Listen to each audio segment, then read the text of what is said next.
Hi everyone, Diamond in the Rough in the kitchen here, trying to get it together. Many of you who have viewed my review of the old versus new Glover's mange and how it's changed, asked me about an Ayurvedic oil that I use, and if I could post that for everyone to kind of use and consume and use. So of course I will. You know, I tell everyone, even my students, that nothing is new under the sun. There's only a different way of doing things.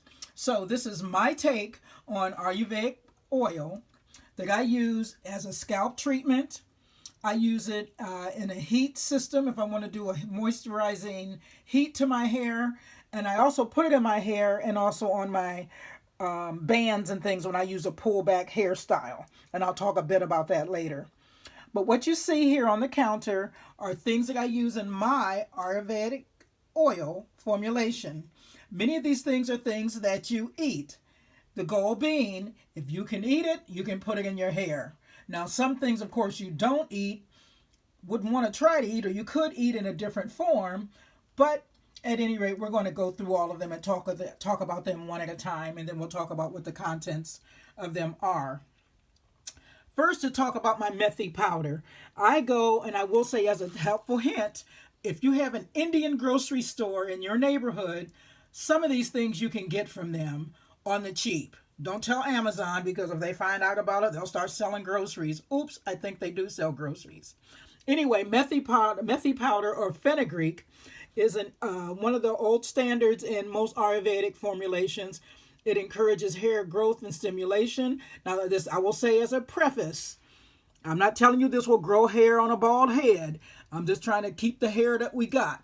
That's the goal. Keep the hair that you got. I don't know if it'll grow new hair, but it will strengthen and keep the hair that you got. Prayerfully, with a little bit of work and a lot of moisture. So methi powder. Some of them you'll notice has a little price tag on them. That's what I paid in my city for this little small bottle. And you don't need a whole lot.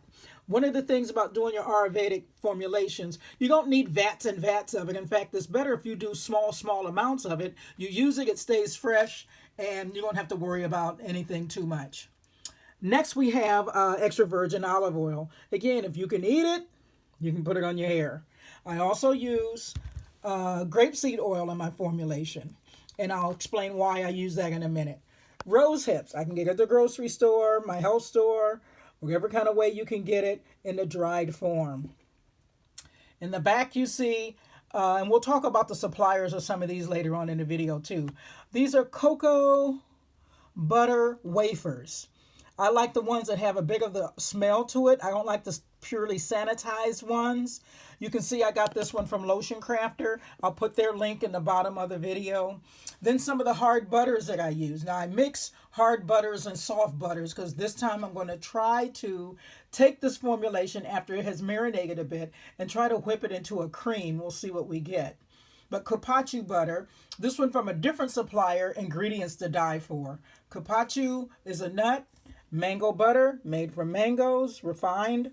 They have it in big jars, have it in small jars, all good for the hair and skin. Hiding behind is my Parachute brand of coconut oil. Again, if you can eat it, put it in your hair. I like this brand of 9-herb henna. I like it for the price. You can see it's $2.99, not a whole lot. But in the back has those basic Ayurvedic oils, or herbs rather, that are good for the hair. Hibiscus, brahmi, shikaikai, methi, which is the fenugreek, neem, jatamansi, and please forgive me if I'm enunciating this wrong, aloe vera, which comes in a dried form, Bingrai, oh, I'm butchering the name horribly. Y'all, please forgive me. My Indian friends, please forgive me. And amla. And I like this one because I didn't find in my Indian store all the herbs singly. It would be nice if you can find it. But again, I like this Nurpur brand because along with henna, it has 9 good herbs for hair. And what you have in front of you are some of the other formulations of things that's going to go in our oil today. In the back here are the rose hips that you saw in the jar. This one is the Nurpur powder, and I'll give a recipe for this as we work through this. Next is my beeswax pellets. my fenugreek powder. Get that in there. And then here's my rose hips. And over here are my cocoa butter wafers. I like this form because it's easy to measure. I keep this in a cold part of the house in the summer, which is in my basement. And then in the summertime, I'll put it in a cooler place on the first floor of the house so it doesn't have chances of melting. But it does pretty much hold its integrity. I keep them in a dark corner. I put all of my butters in a dark black bag, tightly sealed, and I throw them in the basement just for storage if I get too many. But again, the trick to this is not to get vats and vats of the stuff because you don't need it. I'm going to pause the video and I'm going to shift over to the pot that I have on the stove because some things I already have in my formulation and I just have to add a few more things to it. So I'm going to walk over here to the pot, and here you have on a double boiler system my oils, my rose hips, my hibiscus flowers, and I just have to add in my fenugreek powder, or my henna powder, and my fenugreek. And that's in my oils here. I have probably about a cup, maybe a cup and a half. And I'm just going to stir this up and let it kind of marinate. Now there's some other things I'm going to add to this. You'll see it look kind of muddy and dark, but that's okay. I'm going to wait for it to cool a bit before I add a bit more oil, because again, I mix both a hard and a soft oil because, you know, olive oil is liquid, grapeseed oil is liquid. Some other butters and oils I like to use is carrot oil, which is real expensive, so I add that as an add-in. I'll also add a little bit of rosemary, about 10 drops of that. I'm going to add some tea tree oil, but I'm going to wait for it to cool a bit. The heat's been off, but I only heat this just enough to warm it. A little bit more than hot to handle, but not bubbling, boiling. You don't want to boil this because you want to leave as much of the goodness of the herbs in that you can, and you're going to have to boil the heck out of it for it to get what it needs to be. I'm going to let this cool a bit, and it's been cooling because all I had to do was stir in my powders. And I'm going to add in, and again, I will put this in the recipe for those who want to try to copy and do this. But I'm going to add a little bit more oil to it, and then I'm going to add my tea tree, my carrot oil, and I'm also going to add some Optiphen. But what I need to do is add up all of the grams of my total oil weight.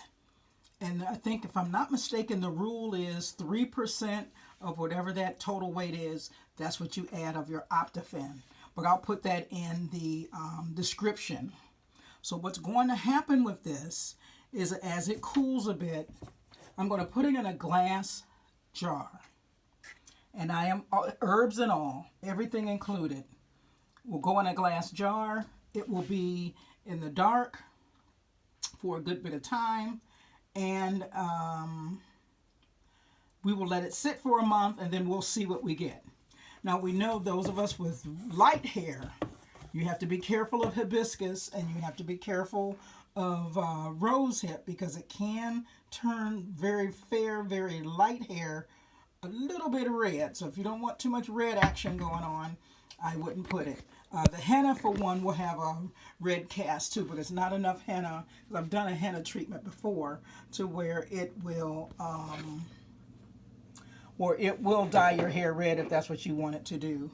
So I will leave this here, try to flip the camera around, and then we can talk about some of the other things that I can add.